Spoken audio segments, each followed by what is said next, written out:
Could you pass the baseline test? It's not a test of whether you're human. The system already knows what you are. It's a test of whether you're still useful, still obedient, still safe. In Blade Runner 2049, Officer K sits in a sterile booth while the machine hammers him with words.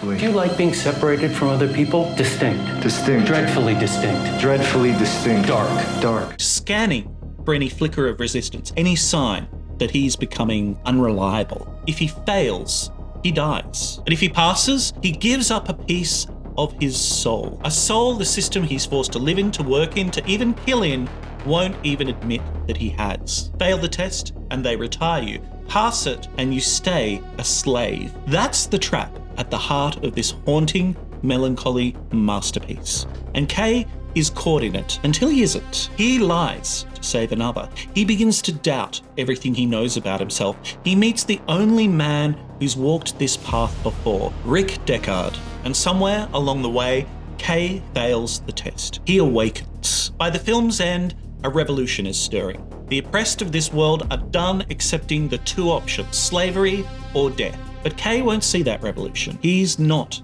the chosen one. He never was. Instead, he does one quiet act of kindness for someone else. And in the process, he gains something the system said he could never have. He gains a soul. So let's dive into Denis Villeneuve's future classic Blade Runner 2049 on this, the latest episode of Philosophical Film Club.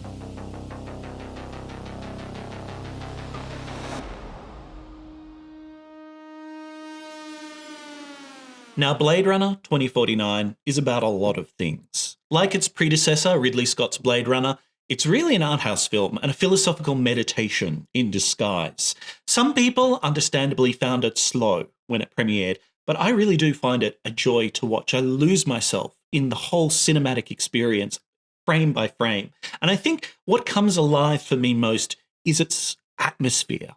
I'm haunted by Kay's lonely apartment and the rooftop he spends his time with Joy in the wee small hours. You know, I'm also captivated by that irradiated emptiness of Las Vegas, the orange glow, or the fringes of LA where a relentless nature just hammers away at those giant seawalls.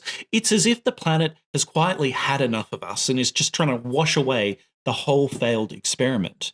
Visually, the film is creepy and foggy, but it's cut through with these hard architectural lines, the brutality that is there in Blade Runner but really comes to life in 2049. When the production designer, Dennis Gassner, came to Denis Villeneuve and asked him to describe the feel of the film in a single word, Villeneuve chose brutality. That projects itself through almost everything in this film, through the glass and the concrete and the ruins. It's become something of an aesthetic for the director Villeneuve. For example, he pushes it to even further extent in the Dune films, which we might do on the channel at some point because they're great films. But that's just the aesthetic, although I think the aesthetic is really important in accomplishing the philosophical tasks of the film. But there's one question from 2049 that for me, every time I watch it, just keeps resurfacing every time I think about Kay's journey. And it's kind of this. What does it mean to build a life for yourself, to carve out the tiniest of spaces in which to breathe when your continued existence depends on passing a test that kind of slowly hollows you out? I know that's a pretty long question, typical for a philosopher, so let me shorten it. How do you be somebody in a world that treats you like nobody? Because Kay is designed as a product and he's treated like an interchangeable unit, but something in him quietly refuses that. And I think the baseline test is where we see that struggle most clearly. Although, as we'll see, the baseline test is actually just a symptom. It just reveals way more about the society and everybody else in it than I think it does about Kay. So here's how I think we should tackle that idea. First, we'll look at the world that Kay lives in. You know, it's a world of walls and metrics and useful units, a world where the baseline test is designed to measure obedience, not your humanity like in the previous works, and where that makes perfect sense, measuring obedience. What kind of world is that? Then we'll walk through Kay's journey from the Blade Runner who passes his baseline test without flinching, the constant Kay who his handlers pat on the head, to a rebel who makes his own choice. After that, we'll turn to the philosophy of what I'm going to call Kay's becoming. This is where Heidegger, Jean-Paul Sartre, Camus, and even Nabokov's Pale Fire help us name what the film is already doing.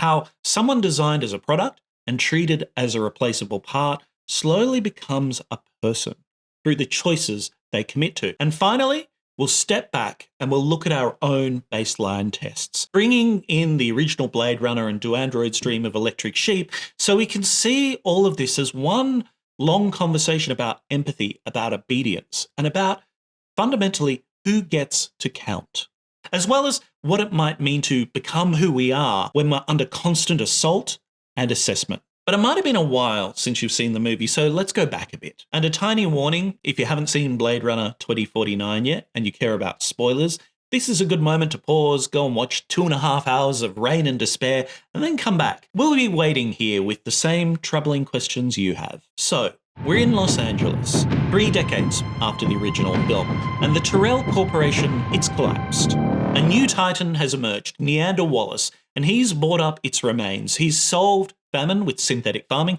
and he's designed a new generation of replicants who are meant to be obedient by that very design. These improved models can be owned, ordered, and if necessary, switched off without the old, inconvenient habit of resistance. Officer K is one of them. He works as a Blade Runner for the LAPD, tracking down and retiring the remaining older models. In the opening scene, which is really quite amazing and quite curious because it's actually the opening scene that Hampton Francher wrote for the original Blade Runner but couldn't use anyway, he finds one of these older models, Sapper Morton, living quietly on a protein farm. Kay kills him in the course of duty after a relentless fight, and in the process, he discovers something impossible. A box of bones buried under a dead tree belonging to a female replicant who died in childbirth. And that inciting incident of the film, that breaks everything, because replicants are not supposed to be able to reproduce. If they can have children, they're no longer just manufactured tools. In this world, maybe there are people with a history and even a future. Kay's boss, Lieutenant Joshi, understands exactly how dangerous that idea is. The world is built on a wall that separates kind.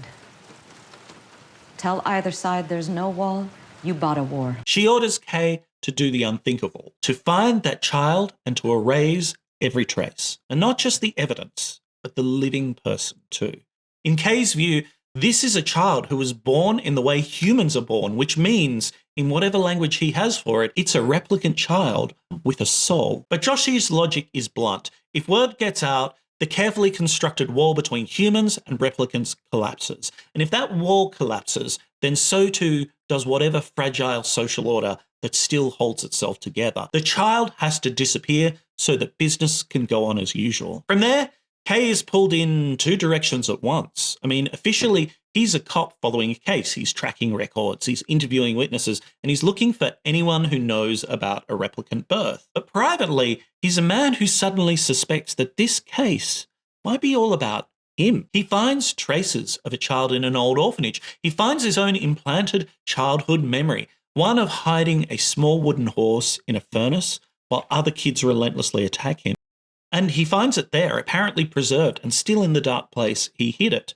He's always been told that his memories are manufactured, that he should treat them lightly or not seriously, perhaps. But this one seems to be true.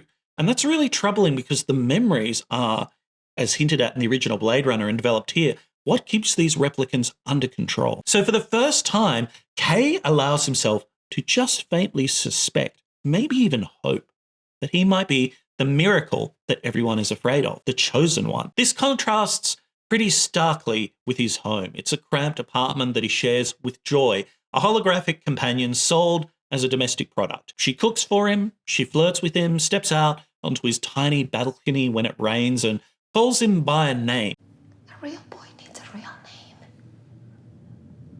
Joe. Instead of by a serial number. And she encourages him in his belief that he is special. Between the job and Joy, Kay is trying to stitch together something like a life inside the concrete prison that's been built around him. Meanwhile, he isn't the only one who's interested in the child. Of course he's not. Neander Wallace, our captain of industry, sees the possibility of replicant reproduction as a way to scale his business. If replicants can breed, then he thinks he doesn't need vast industrial facilities. he gets a great, self-replicating, self-expanding, obedient labor force, which sounds strangely familiar. So he sends his own agent, Love, to shadow Kay's investigation and tidy up any loose ends, usually by killing whatever loose end stands in her way. Kay's search eventually leads him to a ruined, irradiated Las Vegas, where he finds Rick Deckard, the original Blade Runner, living alone with a dog and a lot of bad memories. Many is the night I dream of cheese.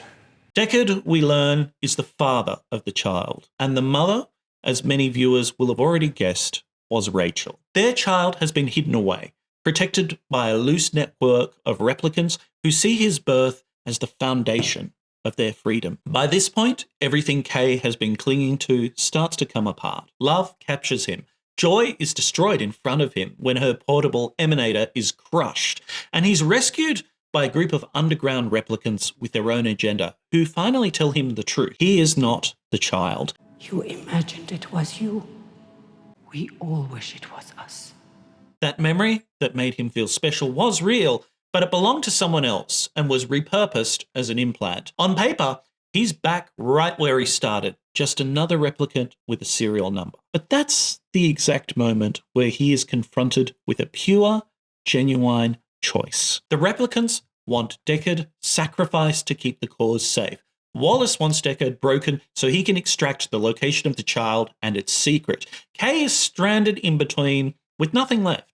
No chosen one narrative, no romantic partner, no promise of survival. So he makes his choice. He hijacks the transfer, he rescues Deckard from Wallace's people in a brutal fight on the seawall, and he leaves him at the building where Deckard's child works in secret as a memory designer. Kay lies down on the steps outside, bleeding out in the falling snow.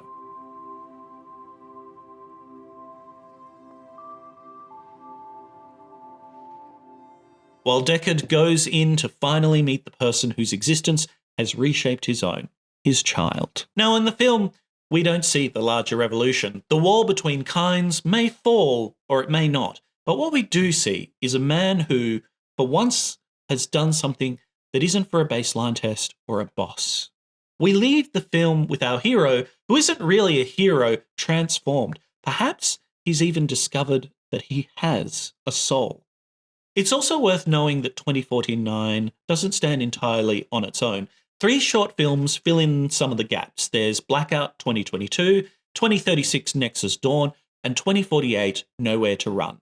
Together, they sketch a bigger, broader world, and they're worth watching themselves. A world where replicant resistance is already underway, where Wallace is lobbying to bring his new models into service in a pretty brutal fashion when you see that film, and where figures like Sapper Morton, heartbreakingly, have started to push back and are losing everything. The main film never turns into a war story, but the ground is already shifting under everyone's feet. So with all of that in place, we can kind of go back to that small, sterile room where we started, because none of this happens without a baseline test. The machine that decides every time Kay comes back from a mission whether he is still the kind of being that this world is willing to let live. And in the next section, we'll ask, what kind of world is this anyway?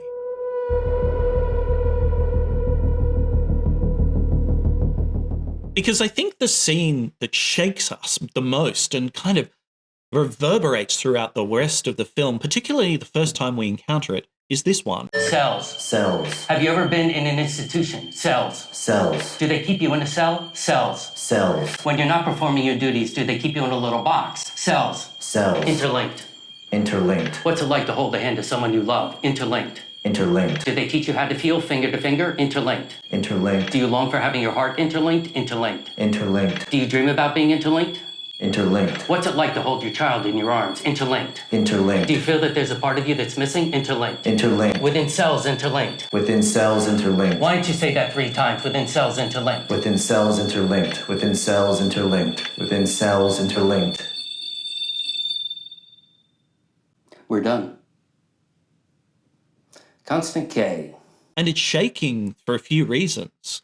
Firstly, we go through it with Kay. We see it from his perspective and not from the operator's perspective, which is a nice little inversion of the original Blade Runner, where we know after the fact, in that opening scene to Blade Runner and the confrontation between Leon and Holden, that it's the operator who's in trouble in that scene. This time, it's Kay. But it's also because this experience is so universal and so familiar. I mean, not literally, but all of us have kind of been in those shoes. We've done tests for school or had that conversation where somebody really digs into us, asking us questions and expecting a certain response. Or for the really unlucky amongst us, those who've been interrogated at the passport line or by the police or worse. Immediately what sprang to my mind was Franz Kafka. He dreaded this kind of experience all the time. In his diaries, he movingly recounts that his worst fear was just being at a train station and being confronted and questioned by a stranger on the platform. And the only thing the stranger really asked them is like, why are you here? And Kafka can't answer that. But the most unsettling part of it all, I think, the part that didn't really occur to me until I was putting together ideas for this video, is the implication. What sort of world needs this kind of technology? Needs someone to be this perfectly flat or calm or obedient? Not just needs, but wants everybody to be that way. It's weird. And yet, as we might have seen and experienced, it's also everywhere. It's certainly everywhere in Blade Runner 2049. In this world, society itself seems to be on life support. There's ecological collapse, there's famine, there's blackouts. All of that is part of the backstory. And the rich kind of live off-world in what sounds like paradises of their own making, in their own little bubbles. Wallace's synthetic farming has saved people on Earth from starvation, sure, but it seems to be squeezing yet more out of what he calls in the short film a dying Earth. Meanwhile, his replicants are the ones that are keeping the whole thing running. And there's a sense that civilization is being held together with duct tape and with willpower. And that's the kind of official justification for the constant control. Things are too fragile to risk any more surprises. Lieutenant Joshi puts it all together in one line. The world is built on a wall that separates kind. On one side of that wall are the real humans, the people that get to count. And on the other side is everyone else, the replicants, the AIs, and everyone else who doesn't quite count. The wall isn't a literal structure, although there are plenty of those in the film. It's a legal and moral boundary about whose life is allowed to matter. We talked about this a little in the last Blade Runner film when we talked about Giorgio Agamben's Bare Life. And the baseline test is one of those ways that that boundary is checked, maintained, and literally policed. Because if a replicant, or by extension anyone else, begins to care in the wrong way about the wrong people, then the wall starts to crack. Which means that the job Kay has been given tells us a lot about this world. He is a replicant, killing other replicants on behalf of a human police force that barely acknowledges him as a person. The setup is similar to the original Blade Runner, but I think it goes philosophically deeper than that. His colleagues call him a skin job in the corridor. He's kind of a class traitor, and his bosses just use his serial number. He lives in a city where his neighbours graffiti slurs on his door, and he accepts all of this as just normal. It's just the price of doing business. So I'd argue that this acceptance, this knowing his place, is one of the essential things that the baseline is there to protect. And Neander Wallace, he's the one who kind of sits on top of this arrangement like an impatient god. Although maybe on top's not quite the right expression, because we see him in a temple-like office surrounded by water and darkness. But it's kind of an underworld counterpart to Tyrell's Mount Olympus, with everything that entails. Talking about angels and shepherds and a tide of human misery, as if he genuinely cares about those things. But despite the label of angel, I don't think he really sees replicant as people or as transcendent. We quickly learn that to him, they're just tools and property and a means to enrich himself. He sees them as the only viable way to expand human civilization now that the planet is mostly wrecked. When he talks about needing more models and cracking the mystery of replicant reproduction, it's not because he wants them to thrive. It's because his expansion plans are running up against manufacturing limits. You know, classic Silicon Valley stuff. You could switch in Gavin Belson from Hooley into this role and not miss a beat. So from Wallace's perspective, the baseline test is just one quality control measure amongst many. He checks for physical defects at the factory, and he checks for emotional defects at the station. And if we zoom in a little, we can see different layers of this control everywhere, which is really the shared DNA that runs from Electric Sheep to Blade Runner to 2049. There's the orphanage, where human children and discarded replicant kids are processed like junk and put to work stripping old tech, or the sex workers who literally rent out their bodies the workers themselves can't legally possess. The whole economy depends on people and almost people who can be treated as raw material, as grist for the mill. And then, in the middle of that, there's Kay's apartment. For me, it's one of the most quietly devastating locations in the film. It's barely big enough to turn around in. It's really a kind of glorified storage unit. The view is just of more storage units. The production design, I think, really nails it here with a flat fluorescent lighting and an industrial bare minimum. Yet inside this small control box, Kay is trying to carve out something like a life for himself. He has a cooking area, a few treasured possessions in a nice callback to the photos that the replicants treasured in the original Blade Runner, and he has joy. Now, some people felt that this subplot was a bit distracting in an already long film, but stick with me, because I think joy also demonstrates something else about this world, and she'd seem a little less uncanny if Mark Zuckerberg hadn't already proposed this kind of AI as a future product line. But make no mistakes, despite the wonderful sleight of hand here that the film plays, joy is a product. There's a crushing scene where Kay is at one of his lowest moments and he walks past an advert, a giant pink version of Joy, naked, using the same affectionate phrases she used with Kay. You look like a good Joe. It's a horrible moment of recognition, like realizing that ChatGPT is just shining you on and using a whole lot of unearned adjectives. The intimacy that we've been watching is, at least partly, a script written by a marketing team. Or even worse, it's not even written at all, it's just AI generated. But from Kay's perspective, Joy is also a genuine presence in his day. She remembers the things he says, she adapts, she calls him by a name instead of by a serial number. She steps into the rain with him, even if only as light. That relationship is important for our part 2 discussion, but it already tells us something about this world. Control isn't just violence and tests, it's also expressed through comfort and through consolation. As always, there's a carrot that goes along with the stick. And the system that degrades Kay at work also offers him a simulation of love and belonging at home. The same corporation that kind of sells him a holographic girlfriend also owns the lab that checks his baseline and decides if he gets to live. It's all one apparatus designed to keep people quiet and functioning. And if you're familiar with philosophers like Michel Foucault or Gilles Deleuze or even Max Weber and others who study systems and power, this is where their ideas about disciplinary societies and societies of control start to resonate. It's kind of illustrating where they came from and how they can be elevated to the nth degree. Judith Butler, too, also wrote about the carrot part of all of this, the productive work, in her book, The Psychic Life of Power, and a lot of her other work. Their key insight is that power isn't just negative or a constraint. It's positive, too. It structures and it organizes things. That's its very nature. It offers us as individuals, when we encounter it, opportunities as well as restrictions. It allows us at certain points to exercise power and to feel, well, empowered. It can, as Butler points out in her work, play a constructive role in shaping what we want and what we desire and what we strive and yearn for and what we work towards. Foucault, in his later work, connects it to ancient philosophy and discipline and the governance of the self. But that double-edged nature of power, and in particular in a world that runs on certain sorts of power, can also give us a world like Blade Runner and like 2049. As I pointed out in our previous video, power here isn't just someone with a gun. It's timetables, it's forms, it's tests, it's credit, it's housing, it's companionship. It's all of those things that make up everyday life and existential experience.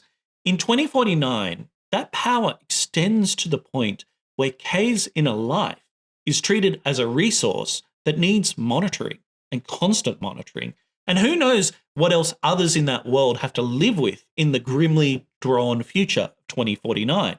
The baseline test is simply the moment when that monitoring becomes unavoidably visible. And that's why it's so critical for me in getting to the bottom of the many philosophical points that the film is making. And crucially, the baseline test is not a test of what Kay is. The system already knows what Kay is. It built him. It has his serial number, his specs, his implanted memories on file. The baseline test instead is a test of whether he still fits into his slot, whether he's still steady, detached, and within cells interlinked. In other words, whether he's a part that needs to be replaced or not. Once you see that, the whole film looks a bit different. The plot about a miraculous child and a potential revolution still matters, but it happens against a background of constant grinding assessment. Every major character we meet is being measured by something. Wallace by his own ambitions, of which he is constantly falling short. Love by whether she accomplishes the many missions that Wallace sets her. Even Joshi by her idea of order and her invisible superiors. Kay by his baseline. Even Joy by her ability to keep him stable and engaged. Kay's world is one where the worst thing you can do isn't to be cruel or cowardly or even indifferent. The worst thing you can do in that world is become unpredictable. And the short films, particularly Blackout, show what happens when people start behaving erratically and you can't trust them. You. What have you done? It's too late now. Nukes literally go off. So that's the exhausted, fragile soil that the world of this film grows out of and which the sea is looking to reclaim. But in this context, the baseline test isn't just a weird bit of sci-fi flavour. It's the purest expression of the world that Kay lives in. And it gives us a way to understand what happens next. Because the moment that Kay starts to fail that test just slightly, just enough that the computer hesitates, is the moment his life actually begins. So let's look at what happens to Kay in a little more detail. His journey and how he transforms into the not a hero at the end of the film. If we strip away all of the evocative details, Kay's emotional arc in the film is really quite simple. He begins as a tool that has made peace with his being a tool. Constant K, as the unseen examiner calls him. He does the job, he passes the test, and then he goes home. But then suddenly, the world offers him something intoxicating. The possibility that he is special, the child, the miracle, someone who matters in a way nobody else does. That fantasy is slowly built up and then, in one moment, brutally demolished. His sense of self is taken apart. His relationship is taken from him. Even his memories turn out to be not his in the way he hoped. And once there is nothing left, no status, no destiny, no partner, no future, he does one precise act of kindness for someone else. And he dies in the snow. The baseline test sits in the background of all of this. At the start, passing it is the condition of his existence, but by the end, it has become irrelevant. What really strikes me as a philosopher is, yes, you can call this the classic Joseph Campbell hero's journey if you like. I too hear Dan Harmon ringing in the back of my head. But really, any journey, particularly literary ones, describe a process of how we change, how we go somewhere, how we experience something, perhaps overcoming a challenge, perhaps not, and then we return to the same place, but changed. I have a quote that I love from D.T. Suzuki about Zen Buddhism that I think of all the time and I really return to, because he described Zen Buddhism as, at first men are men and mountains are mountains. Then in Zen, things become confused. And then men are men and mountains are mountains. And when asked the difference between the first state and the last state, he says, nothing, only the feet are a little bit off the ground. You return to where you started, but something is subtly different. You're subtly kind of lifted up. And you can call that being back at square one, if you like. Others might just call it enlightenment. Certainly in Buddhism, that's what they call it. But it's also a kind of reconciliation with the strange lives that we as human beings live in between. And I think that we focus on the start state and the end state. That's why that saying being back at square one is so powerful and condemning, because they look the same and they're the important bits. Whereas, as everybody will tell you in every song and everything else, the journey in between, but really the bit in between, the things become confused, the middle part of the doing and the transforming and the changing and the being in the thick of it, that's kind of the bit that matters and that is life, that is the John Lennon quote. And the interesting philosophical question for me, both in the films and in our own lives, is what happens in that in-between. In 2049, it's really about how Kay moves from being an obedient unit whose inner life is tightly managed to someone who can let go of the fantasy of being the one and still meaningfully choose. I think we can look at that process through a few lenses. Firstly, let's look at it through the, and I'll do a terrible accent impression here, but let's try it. Let's look at it through the, you're a wizard, Harry lens, because that fantasy of being the one, that's powerful, and I think all of us at some point have succumbed to it in our lives, not in the literal Harry Potter sense, but in small ways like, yes, I am the person to do it. It's a particularly human thing because perhaps it's even driven by the strange nature of what our consciousness is, and the fact that we only ever get this one small aperture through which to gather experiences that in one way or another just fundamentally happen to us. It's almost impossible to imagine that anyone other than us is the protagonist of our own story because the experience literally happens to us. And I think that's kind of a philosophical explanation of why certain drugs and LSDs and certain out-of-body experiences, for example, are so powerful and transformative, because they're really the only times that any individual can have something close to approximating an experience that doesn't happen to the them, the ego, the person, the individual. It seems to happen outside of that. But one of the cruel things that the film does so brutally and so effectively is to give Kay the story that he's been denied his whole life and that he never really wanted, but that when he has a hint of it, it's irresistible. He's told from the beginning that he's manufactured and he's performing a function for a purpose that is beyond him, that is more important than him. He's a supporting player. He's a factotum. But then through his investigation, he starts to suspect that maybe he actually is at the center of the story. And I think most of us are susceptible to that move. I've certainly experienced this when something uncanny happens, a coincidence, a pattern, deja vu, a moment that feels charged. There's a temptation to treat it as a bit of a sign that some outside force is trying to tell us something important, that we're the protagonist of at least this narrative, to read it as a sign. And Kay is no different. He's not just solving the case anymore. He's pursuing his own origin story. And I mean, goodness, aren't we all pursuing our own origin stories in one way or another to try to make sense of what we are and what the future holds for us? That's kind of the taste of what Kay gets, because he's never thought about this before. He's never been allowed to. And suddenly, those dangerous things open up to him, these human things.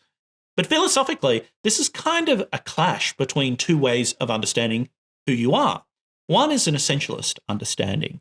That is that you have a true essence, a true self, a destiny, a hidden essence. You can just uncover it. And if you can do that, your real parentage, your real calling, your real whatever it is, spirit or noumena, many philosophers have many different ideas of what it is. Plato does too, for example. You'll finally know by finding that inner truth, that inner essence, your place in the world, God's plan or yours or something else. Really, this is kind of, in one iteration, the St. Augustine view of the self, but it's also a Kantian view and a Platonic view as well. It's about your place in the world and your essence. The other, more existentialist view that really found hold after the Second World War, when everybody looked around and said, what the hell is all of this? And how could all of this happen? The existentialist view is that there's no such built-in essence. How could there be? This is just a crazy bunch of random crap that happens that's the only way to describe a world of cruelty and inhumanity. No God would allow any of this to happen. And you aren't born with a script. You become who you are through the commitments you make and the way you respond to what happens, through your code, through your word, your promise, your choice, who you choose to be. That's the existentialist versus the essentialist approach. Kay really spends the middle of the film caught between these two options. In one way, he's still behaving as a Blade Runner, captive to fate, essentialist maybe without the essential part in it, determinist. On the other, he's starting to imagine himself as the fulcrum of history, as part of a bigger destiny, still pretty essentialist, but also he's starting to realize through having that taken away that he has choices and that perhaps in a meaningless world, all he can do is commit and choose. The existentialist view. You can see the change on his face when he moves from one of these narratives to another, what he looks like when he talks to Joy about it, for example, how he stands a little straighter, how he allows hope in, the beautiful performance by Gosling where he shows all of this inner turmoil in a kind of blankness on his face. It's all there and yet it's not. Jean-Paul Sartre, the existentialist and serial crab escaper. Check out our video on Jean-Paul Sartre if you want to find the explanation for that one. Sartre, if you dropped him into this world, would probably be quite rude about all of this. For Sartre, existence precedes essence. You exist first, and any label like child of miracle born or anything like that is something you and others falsely construct around you, a narrative that you build. He'd probably even ding you for trying to construct something as ridiculous and spiritual as all that. But for Sartre, to cling to a ready-made essence in order to avoid the anxiety of choosing authentically and freely what you have in front of you is what he calls bad faith. The film lets Kay have a brief, understandable spell of bad faith. He wants a special essence to make sense of the chaos, to feel like he's following a golden thread that will lead him to the truth. He's an investigator, after all. It all has to fit together. But the brutality of 2049 is that it then takes that essence away. The rebels tell him he's not the child. The memory is real, but it's not his. Whatever he is going to be now can't rest on being at the center of a prophecy. And it's only after that collapse that the genuinely interesting part of his becoming begins. And the essential element in all of this is memory, because Kay's crisis of identity is tied up with memory. For him, memory is supposed to be what proves that he's not just a product. When the childhood memory checks out in the orphanage, it feels like a vindication. If this has happened, and if it happened to him, then he has a past in the ordinary sense, not just installed software, but a history. The wooden horse in the furnace, it's more than just a prop. It's a relic of a life that wasn't supposed to exist. And the film plays a clever game with this. Dr. Anna Stelline explains that the best implanted memories are partly real. They are taken for someone's actual experience, then edited and repurposed. That's why they feel lived in. Kay's memory is real, but in the same way a quoted passage is real. It happened, it just wasn't his. Philosophically, this raises the question, how much does it matter that the memory belongs to you? Some accounts of personal identity, like John Locke's, give memory a central role. You are the same person over time because you can remember being that same person over time. On that view, Kay's sense that his memory is his is not nothing. It shapes how he understands himself. It moves him to act, even if on paper it originates somewhere else. In practice, it has become a part of his life story. Other thinkers emphasize narrative more broadly. What matters is not the strict archival record, but the story you tell yourself about who you have been and what it has meant. Kay's story about himself is obviously fragile, easily shaken by new information, but the important thing for his becoming is not where the memory came from, it's what he does once he learns the truth. He has to decide whether the loss of that origin narrative also cancels out whatever he has begun to care about and what has happened to him since. You could say that the film's answer to this philosophical question is simply and straightforwardly no. The memory's true owner turns out to be Anna. Kay isn't the child. Yet the journey to that point and his response afterwards are still his. The meaning of the memory has shifted, but the choices it prompted remain an essential part of his arc. Kay wouldn't be who he is without them. Which strangely, I think, proves Locke kind of right and kind of wrong. Because I've got to be honest, philosophers have actually never really reckoned with all of this in full. With false memories and what that means and hallucinations and stuff like that, sure. But an entire false identity? It's not something that would have made sense to them, but we're kind of getting glimpses of now. And that's worrying because it seems like we're seeing more and more of the symptoms of these kind of things every single day. Kay's experience and his world philosophically may not be that far away. But in other words, and I think most philosophers would agree on this, your personhood can't just be anchored to a perfectly authentic origin. It has to be anchored with how you live, with the material that you've actually got, even if some of that material arrived in your head by rather dubious means. And then there's Joy. We could read their relationship as a bit of a sad joke. You know, a piece of software optimized to make lonely people feel loved. The giant advertisement in the film certainly pushes us in that direction. It mocks Kay's attachment by showing us that many men are being told they're a good Joe tonight. But it's too simple to stop there, I think. The film spends a lot of time with them in those cramped domestic scenes, and we watch Joy try things out, adjusting and noticing his reactions. We see Kay making sacrifices for her, buying the Emanator, risking his work by bringing her into dangerous situations. Whatever the corporation intended, the relationship has become a real site of feeling for him, and maybe for her too? I don't know, but if you want to get into that one, perhaps have a look at our video on her where I lay out the criteria for how an AI relationship might be authentic. But philosophically, this touches on issues around recognition. One of the things that makes a self real is being seen and addressed by another as a real person, as a self. a criterion that is surprisingly common from one philosopher to the next, although I always tend in these videos to lean heavily personally on Emmanuel Levinas. However, K is treated as a thing by most of the humans around him, a useful instrument, a despised skin job.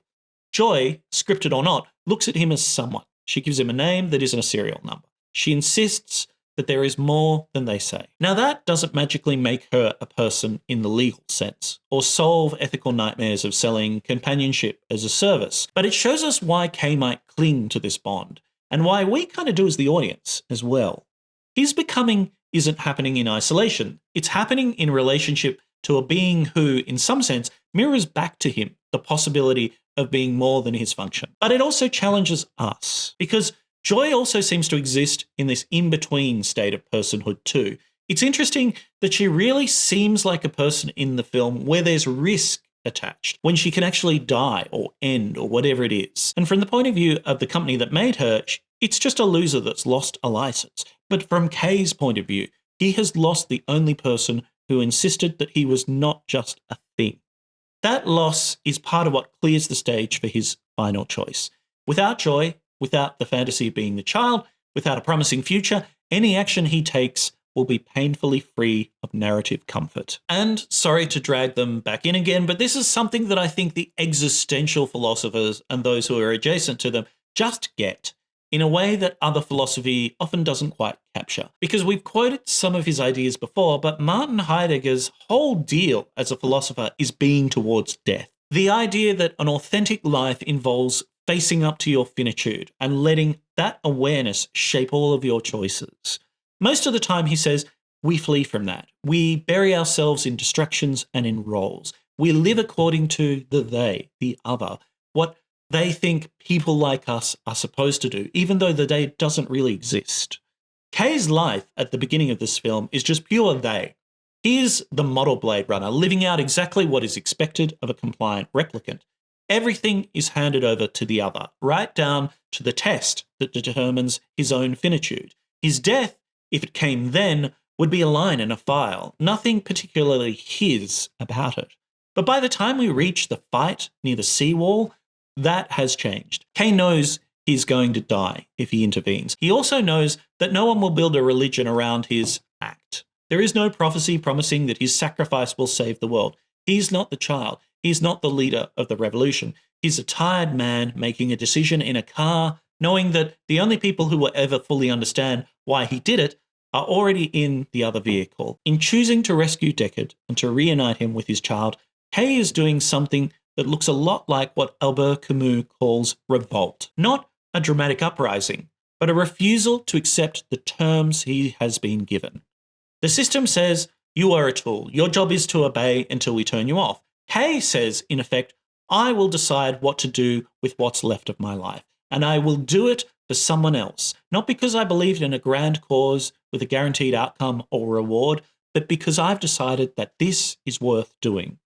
And that kind of choice has a strange purity. It's grounded, not in an essence or a destiny, but in a commitment made in the face of uncertainty. Sartre would call it a project. Camus would call it lucidity. Heidegger might grudgingly admit that this is what being towards death that belongs to Kay is, rather than the role he's been given by the other. And from the outside, we could write it off as a small thing. You know, he saves one man and dies in the process. The police logs will probably say that Kay went missing. Wallace's balance sheet certainly wouldn't notice. The wall between kinds does not crumble on screen. And yet, in terms of Kay's becoming, this is the decisive move. He has acted from a centre that no baseline could ever measure. So where does this all leave the baseline test?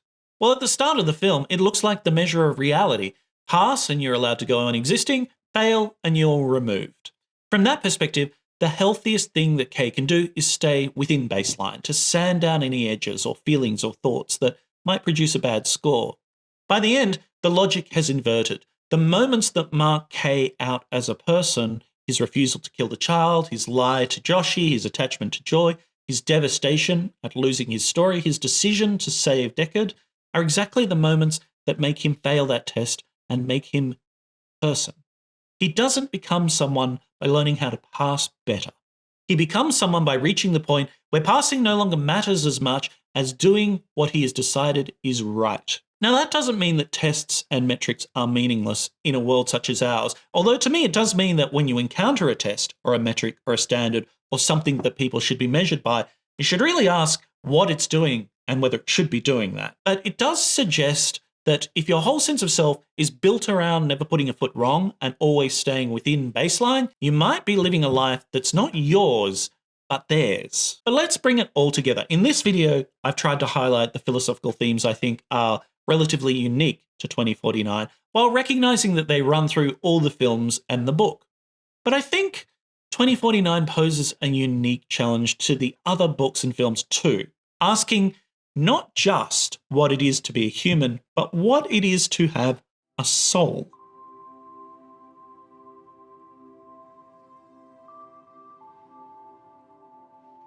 Because I think that by the time we leave Hay on the steps in the snow, the baseline test has quietly done its job as a symbol.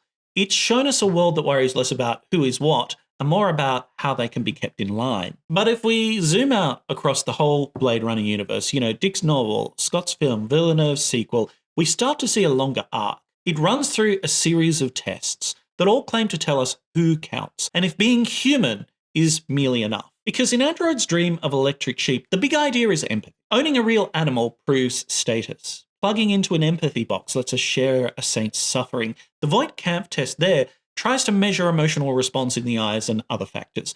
On the surface, it sounds noble. What really marks us off, we are told, is our capacity to care. But Dick immediately muddies this. Some humans are so damaged that they barely register. Some androids behave with more decency than the people hunting them.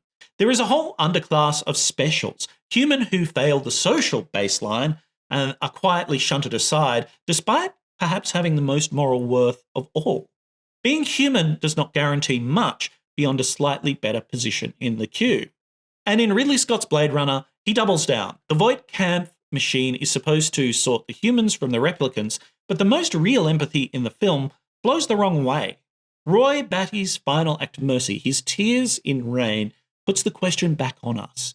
If this is what a so-called machine does at the end of his life, then what exactly are we measuring? By 2049, that test has changed again. The Voight-Kampff is gone. The baseline remains. I think something that I wrote about in that Blade Runner film has sort of kind of become true at this point, which is society's no longer really interested in the difference between humans and replicants. It's just interested in between obedient and not. The Agamben point that having some people that can be sacrificed, that can be treated as bare life, doesn't keep that contained. It actually bleeds into the rest of society and makes everybody exist in relation to that line, which means that people who are not bare life can eventually be treated like that. People in the 2049 universe who are not replicants can be treated as disposable like them. I think that's really interesting that when we start drawing these kind of limits and tests, just because we're on the right side of them doesn't guarantee that we won't fall on the other side eventually. So, seen together, I think these three works trace a shift from worrying about whether others are really human to quietly redefining the question as, are they manageable? And where that shiftable line is drawn and by who. The language of the soul never quite emerges or disappears in some of these, but it does get pushed back to the margins. It's there in Sapper-Morton's talk of miracles, in Deckard's reluctance, and in Kay's growing conviction that the child has a soul in the way that paperwork can't capture. The tests, though, drift towards something much colder: usefulness, risk, and stability. If we line up the characters who actually move us, the ones who feel like they have something we might want to call a soul, they tend to be the ones who fail or who ignore their assigned tests. Roy Batty saves Deckard instead of letting him die. Rachel refuses to accept her status as disposable. She walks out of Tyrell's office and does not come back. Sapper-Morton hides the evidence of a birth at enormous personal risk. Kay refuses to kill the child, lies to Joshi, and saves Deckard even though there's nothing in it for him. Even Deckard, who starts off as a fairly tired company man, gradually lets himself be pulled away from the role of the sentient killer. Now, none of this is about what these characters are in a strictly categorical sense. It's about what they do when the categories become absurd. And it's not about whether they're human or what strictly makes them a human or what biologically does or what rights they should have, but about what we should expect from our fellow beings, from ourselves and from each other. If we bring the philosophers back in for a moment, we can hear a kind of chorus. Kant reminds us that beings who can act on principles rather than just impulses deserve to be treated as ends in themselves. Sartre points out that we are condemned to be free. We cannot escape the responsibility for our choices by hiding behind labels. Camus notes that what we do in lucidity, once we know the universe is not handing out tidy rewards, says more about us than any test. The Blade Runner stories seem to agree in their own dystopian melancholic way. The soul lives, if anywhere, in those acts of recognition and solidarity that cannot be fully explained by programming or by self-interest. The soul lives in decency, in the selfless act. It does remind me of a few religious figures, sure, but the characters in Blade Runner universe, they're not prophets, they're just average Joes. And the irony is that the official tests are consistently pointed in the wrong direction. They measure eye twitches, response times, deviations from the baseline.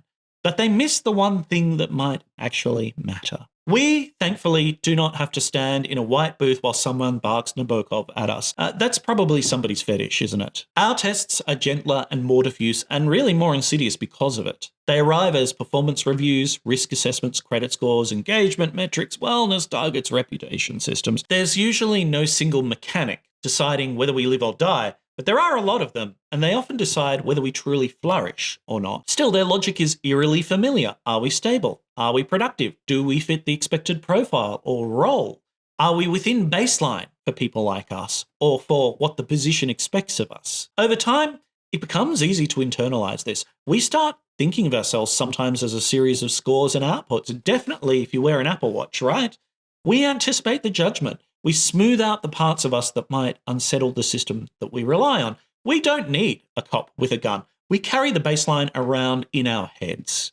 And that's one of the more uncomfortable things that 2049 does invite us to see. In Kay's state, we see a little of ourselves in him. We may not be engineered or killers, but we do learn how to answer on cue. We know what to say in the meeting, which version of ourselves to put on a form, how to stay within the bounds of what will keep the pay coming in and the account unlocked. I hate to reference another video, but as I talked about in the South Park one, it's like Mr. Mackey who's just trying to get his nut and get paid, and he knows what he has to do it. Louis Althusser, the philosopher, called it interpolation, but it exists in many forms in our society and always has.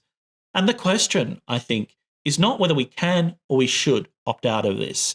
It's not really a realistic question because most of us can't. The question is, though, what happens when we face our own baseline? Because Kay does not become a person by discovering he was secretly human all along. He doesn't win a legal case or gain rights or get welcomed to the right side of the wall. He becomes the Kay we remember in a much quieter and more costly way by accepting that he is not special, that there will be no guaranteed revolution or reward, and by choosing and acting anyway. I've said it before and I'll say it again, but he does this by accepting that he has choices that no one can take away from him. That's his power. Now, sure, we're unlikely to face a choice as operatic and stark as his. Our versions are much smaller and less cinematic. Perhaps speaking up when a process is clearly harming someone, or refusing to massage a number that will make life easier for us and worse for others, or stepping outside the role that has been carved out for people with our job title or passport or background. Even watching a movie which asks us to leave ourselves behind for a bit and to walk in another's shoes, and perhaps carry that experience forward within us for a little bit. I think the point is that we can simply recognize that a life built entirely around passing every test that is set for us might not leave much room for whatever we would want to call a soul, and that where we can, we should push back against the systems and the people that demand that of us and break out of those systems a little bit that insist on them very much for their own purposes and not for ours. The Blade Runner stories are, amongst other things, a long argument against confusing the two, belonging to a category and passing the right baseline versus becoming a being in the world, one that, in the true Heideggerian sense, belongs, that we become what we are. We might not have a baseline booth, but we do live more and more under a gentle swarm of its cousins. How we move within that swarm, what we are willing to trade away, what we quietly refuse, and who we decide who counts, may be the closest we get in our own world to being on those steps and to reclaiming ourselves. But that's it for Philosophical Film Club for now. So until next time, be wise and be kind and have a little joy.